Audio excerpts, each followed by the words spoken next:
네, 안녕하세요. 유캐스트 김재혁입니다.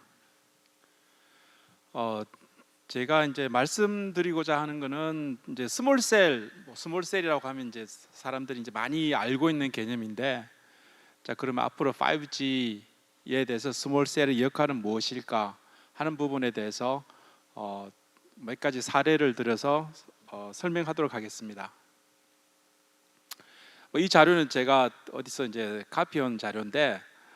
기본적으로 셀룰라 하면 이제 1G, 2G, 3G, 4G, 5G로 가지 않습니까? 1G는 아날로그 셀룰라, 2G는 디지털 셀룰라라 해서 유저 커패시티를 늘리고, 3G는 그 보이스에 데이터를 더한 것이고, 4G는 여기서 이제 올 IP로 돼서 데이터 속도가 빨라진 것이고, 그죠? 다 뭐 아시는 내용이겠지만, 그래서 이제 3G에서 4G로 넘어올 때 이거 빠르다, 편하다 했는데, 자 그럼 4G에서 5G로 넘어갔을 때 이제 사람들이 그럼 뭐가 더 좋으냐, 실제로 뭐가 더 좋으냐 하는 부분에 대해서 사실은 엄밀하게 보면 뭐 크게 느끼지는 못하고 있는 게 현실입니다. 그럼 5G는 무엇이고 6G는 무엇이 될 것인가. 그래서 뭐 이것도 제가 저기 다른 데서 이제 카피한 그림인데요. 5G는 크게 보면 그 이제 Enhanced Mobile Broadband, 속도가 빠른 거, 그리고 이제 IoT 쪽, 그리고 low latency 세 가지인데, 물론 여기서 밀리미터 웨이브도 있겠죠, 속도 쪽에 대해서는. 근데 사실은 현재까지 그 5G가 물론 4G에서도 그 IoT 쪽에 LTM이라든지 NB-IoT가 있겠지만 실제로 잘 사용되지는 않고, 이제 5G에서 본격적으로 IoT가 들어올 수 있다라는 부분, 그리고 5G 이제 속도가 빠른 거가 현재까지 우리가 이제 퍼셉션이죠, 사실은. 근데 실제로 5G 기반에서 IoT는 아직 그 사업적으로 활성화되지는 않고 있어요. 그 중에서 제일 큰 것 중에 하나가 5G 디바이스가 아직은 비싸요. 비싼 부분들, 그런 부분이 있지만 분명히 이러한 부분들이 향후에 이제 5G 그 인더스트리 4.0이라든지 이런 부분에 대해서 많이 쓸 거가 현재 트렌드입니다. 자 그럼 다시, 그럼 스몰셀이 무엇이냐? 스몰셀의 데피니션이, 스몰셀은 그냥 작은 것이다. 근데 원래 스몰셀이 맨 처음에 필요했던 거는 이제 3G 때부터 미국이나 호주 같은데 이제 집들이 뚝뚝 떨어져 있는데 전화가 안 되니까 그런 쪽에 스몰셀을 설치를 해서 전화가 개통하게끔 하는 것이 출발이 됐는데, 사실 필요한 것은 상당히 미미했어요. 우리나라에서도 4G LTE부터 스몰셀이 적용이 되지만, 사실 우리나라는 뭐 중계기가 워낙 잘 돼 있기 때문에 실내에서 특별히 스몰셀이 필요한 경우가 상대적으로 많지도 않고, 더 중계기로 다 하고 있고, 여전히 스몰셀 시장은 크지가 않은 게 현실이에요, 사실은. 자 그러면 스몰셀이 무엇이냐? 스몰셀은 보통 일반적으로 생각할 때 실내를 커버한다, 뭐 와이파이 AP 같이 생겨서 실내를 커버하는 거가 하나의 퍼셉션인데, 사실은 스몰셀은 커버리지도 대기업 장비의 매크로 기지국 같이 커버리지도 똑같이 멀리 갈 수 있어요. 왜냐하면 커버리지야 뭐 앰프나 그 출력만 키우면 되니까. 그래서 스몰셀도 커버리지도 멀리 갈 수 있고, 뭐 멀리 간다는 건 뭐 수킬로에서 수십 킬로도 갈 수 있겠죠.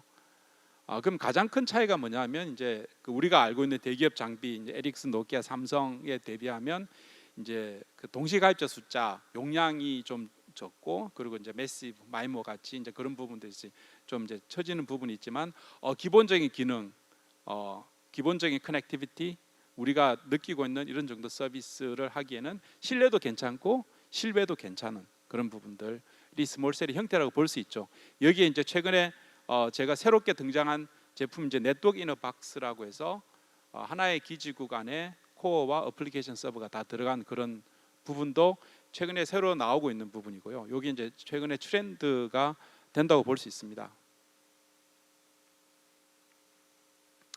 근데 사실은 우리가 어떤 기술만 놓고 이제 4G에서 5G 에볼루션만 보면, 뭐 속도가 빨라지고 사물 인터넷 기능이 더 들어가고 그 로우 레이턴시 기능이 있다고 그러지만, 주변의 다른 기술이라든지 정책적인 부분도 상당히 많이 봐야 돼요. 왜냐하면 이것이 실제로 앞으로 인더스트리가 어떻게 진행돼야 될 것에 대한 굉장히 큰 영향을 주거든요. 그 중에서 제일 큰 임팩트가 제가 생각할 때는 4G에서 5G로 가는 테크놀로지 스탠다드 임팩트 훨씬 더 큰 게 지금은 이제 프라이빗 네트워크 시장입니다. 우리나라 같으면 이언 5G인데 미국에서 시작했죠. 결국 CBRS 2016년도에 오바마 행정부 때 만든 거예요.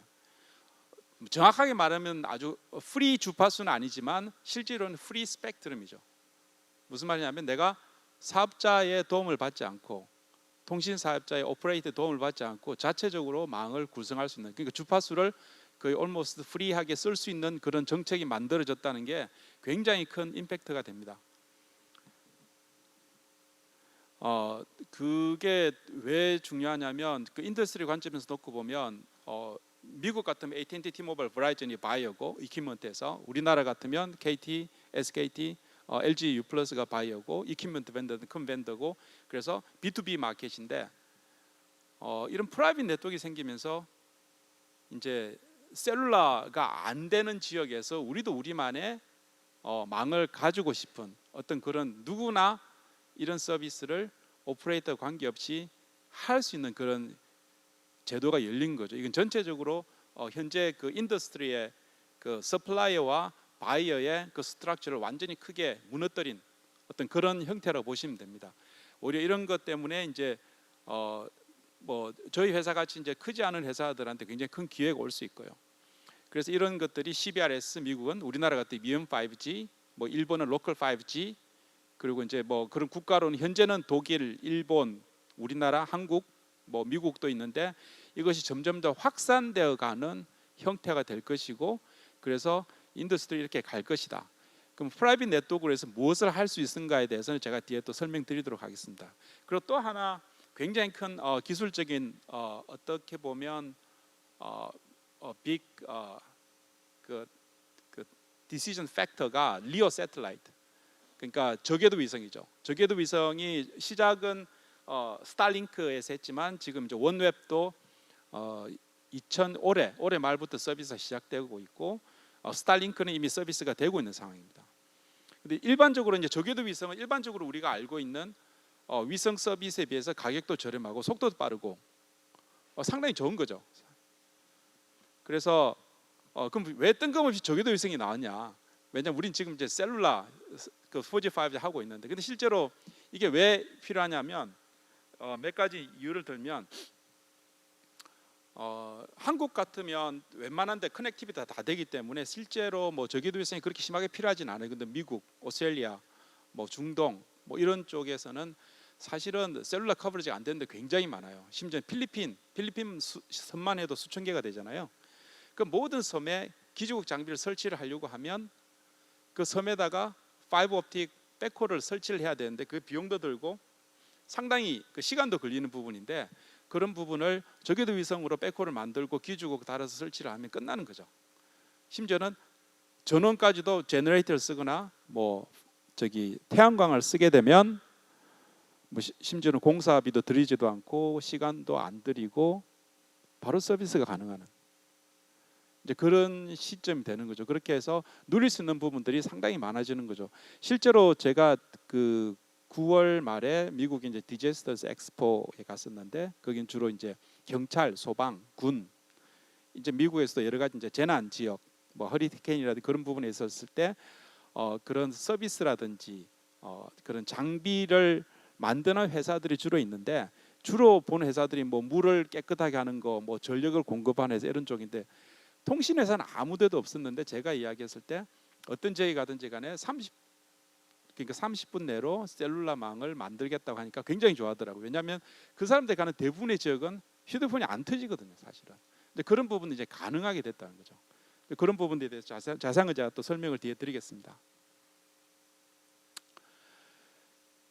그래서 이제 일반적인 경우 이제 사실은 한국에서는 그렇게 적용되지 않은 경우라고 볼 수 있겠지만 루럴 지역에서 셀룰라 커버리지를 내는 경우, 그러면 스몰셀이 왜 기존의 그 에릭슨, 노키아, 삼성, 화웨이 장비에 비해서 이런 데 유용하냐 하면 이런 이제 그 루럴 에리아, 아니 마이닝이라든지 파밍 이런 쪽은 인구 밀도가 높지가 않거든요.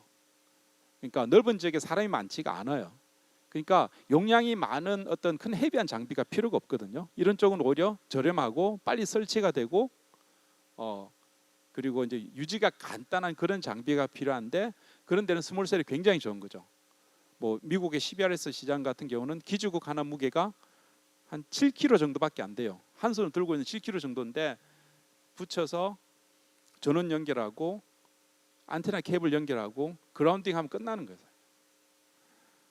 그게 그래서 이제 이거를 실제로 이제 사례를 이제 콜로라도 디파트먼트 오브 트랜스포테이션, 그러니까 이제 콜로라도 주가 한국 면적의 2.2배 정도고 인구는 한국 인구의 10분의 1밖에 안 돼요. 인구 전체 다 합쳐봤자 한 500만 정도. 그러니까 근데 이게 제일 골치 아픈 게 뭐냐면 이런 로드 사이드에 휴대폰이 안 셀룰라가 안 되는데 상당히 많아요. 셀룰라 안 터지는 많은데 여기에 기존의 서비스 AT&T나 T-Mobile에게 커버리지를 해달라고 그러면 안 해주죠. 왜냐하면 돈이 안 되니까. 이런 쪽에는 실제로 적용되는 수 있는 경우고요. 실제로 운영이 돼서 설치가 돼서 1년 정도 운영이 되고 있고요. 여기 보시다시피 이게 아주 조그만한 중간에 있는 하얀 박스가 그 기지국이에요. 사실은 이 아웃도어 기지국인데 굉장히 작죠. 근데 실제로 동작을 해요. 커버리지는 뭐 한 1.5km씩 가니까. 그래서 이제 이거는 실제로 이제 사진 찍은 건데 또 하나가 뭐냐면 영상에 대한 니즈가 상당히 많아요. 그러니까 외진 지역 아웃도어라도 CCTV를 정보를 상당히 얻고 싶어해요. 그게 그러니까 그 큰 국가 인구 밀도가 낮은 국가에서 CCTV를 왜 필요하냐면 그거를 가지고 AI로 이제 애널라이즈도 하고 여러 가지 상황을 디텍션도 할 수 있고. 근데 문제는 각 지역에 CCTV를 설치하면 그 CCTV에 백홀로 파이버를 다 설치를 해야 돼요. 그게 다 비용이 들고 돈이 들거든요. 근데 이거를 그런 백홀을 이제 무선으로 해버리면 설치가 상당히 간단한 부분들. 그래서 이것도 요청에 의해서 구현이 됐고요. 실제로 이거는 이제 코스트 세이빙하는 효과가 상당히 있습니다. 요거는 이제 그 사무실 그 콜로라도 그 주정부 청사 안에 설치된 내용이고요. 이거 뭐 프레스 릴리스 난 건데. 그래서 그 다음에 제가 말씀드리고 싶은 건 이제 네트워크 박스인데 이것도 새로운 개념인데 이것도 사실 스몰셀 캐테고리에 들어갈 수 있다고 보시면 돼요. 기존 다시 말씀드리지만 기존의 기지국은 디지털 유닛, 뭐 CU, DU, RU 같이 다 분리형이고 큰 용량이고 매시브 마이모가 들어갈 수 있는 여러 가지 이제 기능이 총합된 건데 스몰셀은 이 모든 것이 하나로 함축된 거예요. 그러니까 하나의 박스예요. 하나의 박스고 실내 기지국 같은 경우는 무게 뭐 한 1.5kg. 그러니까 와이파이 AP처럼 설치가 가능하고 커버리지는 100m. 이런 지역이 있으면 하나면 다 커버가 되죠. 자, 네트워크 박스 이너 박스 뭐냐면 저거는 이제 차량형은 무게가 한 25kg, 배낭형은 한 11kg 정도 돼요. 배터리 빠지고. 왜 이런 말씀드리냐면 이거는 코어와 어플리케이션 서버가 하나의 가운데 있는 박스 그 보드에다 설치가 돼 있는 부분이에요. 그래서 이게 이제 컨벤셔널 이거 뭐 4G example인데 5G도 똑같아요. 코어와 어플리케이션 서비스 네트워크와 기지국이 있는데 이것이 하나의 박스로 다 들어와서 쓸 수 있다는 거죠. 이게 무슨 말이냐면 이제 뭐 전쟁 시나 아니면 뭐 지진이 났든지 저 박스 하나를 들고 가서 전원만 키면 셀룰러 커버리지가 만들어지는 거죠. 백홀은 어떻게 하느냐? 백홀은 저궤도 위성 쓰면 되죠. 저궤도 위성 연결하는 거 금방 되거든요. 그래서 이런 형태가 나올 수 있는 거죠. 이게 4G가 될 수도 있고 5G 될 수 있고 6G 될 수 있는 거죠. 실제로 이런 제품들은 뭐 우리나라 정부에서도 쓰고 있고 군에서 쓰고 있는 제품들이고요. 지금 현재 인도군에서도 이거 지금 현재 그 테스트 중에 있고. 근데 앞으로 이런 시장이 상당히 커질 거예요. 이건 이제 테크놀로지 에볼루션을 위해서 이제 이런 이제 저는 사실은 그 커리어 처음부터 그 통신 쪽 그 R&D를 해왔었는데 이제 2G 때부터 했었죠. 2G, 3G, 4G 했었는데 2G, 3G, 4G, 5G 가면서 성능은 더 좋아져요. 속도도 빨라지고 더 좋아지는데 만들기는 더 쉬워졌어요. 만들기는 더 쉬워지고 더 싸게 만들 수 있고 더 이렇게 성능이 좋은, 왜냐하면 프로세서 메모리라든지 프로세서가 훨씬 더 빠르게 발전하기 때문에 그런 거죠. 그래서 우리가 20년 전에 생각하던 어떤 큰 헤비한 기지국 장비들이 이제 앞으로는 웬만하면 다 가볍게 갈 수 있다는 거죠. 그래서 결론적으로는 이런 여러 가지 어플리케이션을 생각을 할 때 이런 스몰셀 시장이 이제 가질 수 있는 포지션이 상당히 커질 수 있다. 부분들, 그리고 이제 뭐 난민 수용소라든지 그런 부분에서 그 급하게 셀룰라를 커버하려고 할 때는 저런 차량을 들고 가서 30분이면 다 커버가 될 수 있는 어떤 그런 부분이 될 수 있는 거죠. 근데 이거를 이제 가능하게 하는 것이 이제 CBRS라는 프라이빗 망이죠. 왜냐하면 주파수가 없으면 이걸 쓸 수가 없잖아요. 우리나라 군에서는 군 주파수가 있고 우리나라 국가재난망 퍼블릭 세이프티 주파수가 있어요. 근데 국가별로 그런 주파수가 데디케이션 돼 있지 않으면 이 통사의 협의를 거쳐야 되고 오로지 이 통사를 통해서만이 할 수 있잖아요. 그런데 미국 같은 건 다행히 CBRS 주파수가 있으니까 CBRS 밴드를 가지고 어디로 가든지 간에 이것을 할 수 있다는 거죠. 우리나라는 이제 EM5G인데 불행히도 우리나라 EM5G는 이동 기지국에 대한 규정이 없어요. 그 솔직히 말씀드리면 그 한국의 규정은 상당히 규제가 많아요. 쓰기가 미국 쪽에 비교를 해보면 이쪽은 상당히 프랙티컬하고 확산이 많은데, 그러니까 사실 우리나라 쪽은 그런 부분은 좀 수정을 할 필요가 좀 있다고 봐요. 그런 부분들이 있어서. 그래서 뭐 드론에 적용할 수 있는 것들, 뭐 그리고 이제 해양 경찰 같은데 이제 바다에 나갔을 때 배에서도 이동기지국을 적용할 수 있는 부분이 있겠죠. 물론 4G, 5G 다 적용 가능한 것입니다. 이제 마지막으로 하나의 사례를 들면 이것도 하나 이제 좀 그 새로운 아이디어인데 가로등 안에 5G 기지국을 집어넣은 거예요. 이게 왜 중요하냐면 기지국을 설치하고 허가를 받을 때 허가 받는데 시간과 노력이 많이 들어간 거 아시잖아요, 그죠?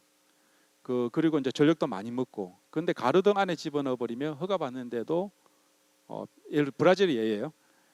시간도 안 걸리고 그리고 실제 커버리지도 괜찮고 전력도 적게 먹어요. 그래서 실제로 이거는 설치를 한 거고요. 파토 브랑코라는 시에서 실제로 설치했고, 이건 테스트.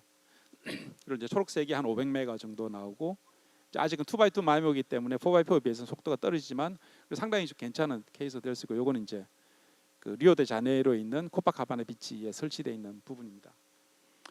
그래서 몇 가지 이제 구체적인 사례를 이제 드렸는데요. 저 결론적으로 말씀을 드리면 뭐 여러 가지가 있는데 다시 앞으로 돌아가서 이제 여기서 이제 제가 마무리를 하려고 하는데요.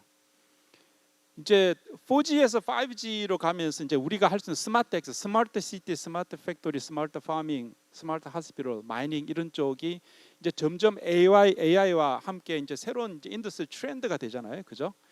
이제 이런 걸 하기 위해서 가장 이센셜한 것 중에 하나가 이제 사물 인터넷 통신, 사물 통신들이 될 수가 있고, 그리고 이제 루럴 지역이나 아니면 그 외진 지역 이런 부분들이 이제 새롭게 우리가 서비스를 해야 할 만한 지역이 되는 거죠. 그러니까 사실은 그 문명 시대에 살고 있는 저희를 잘 인지하지 못하는 것이 대부분 우리가 이제 대도시에 사니까 대도시에서 휴대폰 잘 터지잖아요. 근데 여기를 벗어나서 다른 국가의 어떤 시골 지역이나 이런 저개발 지역에는 통신이 잘 안 되고 있어요. 사실은 잘 안 되고 있는데, 그게 이제 사실은 5G 시대가 오면서, 사실 5G 기술 때문에 아니지만 아까 말씀드린 것처럼 그 리오 새틀라이트라든지 어떤 프라이빗 네트워크에 의해서 이제 이런 쪽도 이제 커버가 될 것이고, 이런 쪽에서 스몰셀이 상당히 큰 역할을 할 것이고요. 그 실제로 비용적인 측면에서도 대기업 장비에 비해서 굉장히 저렴하고, 더더욱 중요한 것은 유지 보수도 훨씬 더 저렴하다는 거죠. 그러니까 거의 와이파이 AP보다는 조금 더 복잡하겠지만 거의 그 정도 수준으로 이제 될 수 있는 거죠.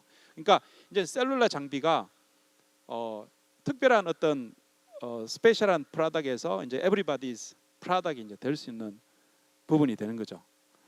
그래서 이제 이런 부분들이 이제 점점 더 이런 쪽으로도 이런 스몰셀이 점점 더 발전할 것이라고 저는 이제 생각을 하고 있고, 그런 부분에 대해서 의견을 나눴습니다.